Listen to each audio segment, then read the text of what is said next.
সেটার অধিকারী ছিলেন কিনা। আল্লাহর হাবিব সাল্লাল্লাহু আলাইহি ওয়া আলিহি ওয়াসাল্লাম একবার একটা যুদ্ধ থেকে ফেরার পথে মরুভূমির মাঝখানে সেনাবাহিনীকে থামিয়ে বিশ্রামের ঘোষণা দিলেন যে তোমরা একটু বিশ্রাম নাও।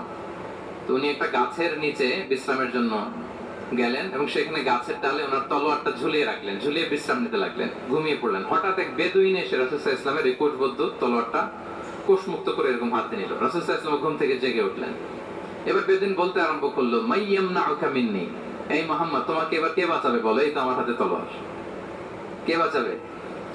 সাথে সাথেই আল্লাহর হাবিব সাল্লাল্লাহু আলাইহি ওয়া আলিহি ওয়াসাল্লাম উনি উত্তরে বললেন আল্লাহ।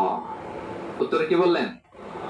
কোনো চিন্তা ভাবনা নাই যে ওরে আঘাত করা যায় কিনা পাল্টা, বা কোনোভাবে ওর কনফিডেন্স ডাউন করা যায় কিনা, এদিক সেদিক কারো সাপোর্ট চাওয়া যায় কিনা, কোনো দিকে না তাকিয়ে কি বললেন?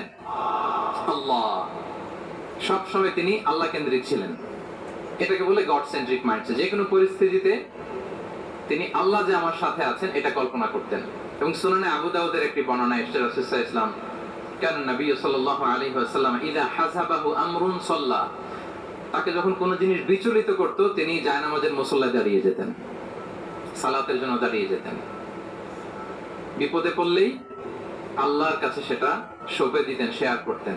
আমরা বর্তমানে কোনো বিপদে পড়লেই কি করি? আগে কোথায় শেয়ার করি? ফেসবুকে। আসলে করা উচিত কার সাথে? হ্যাঁ, আমার স্ত্রীর সাথে শেয়ার করার আগেও শেয়ার করব কার সাথে? আমার বন্ধুর সাথে শেয়ার করার আগেও শেয়ার করব কার সাথে? আল্লাহর সাথে।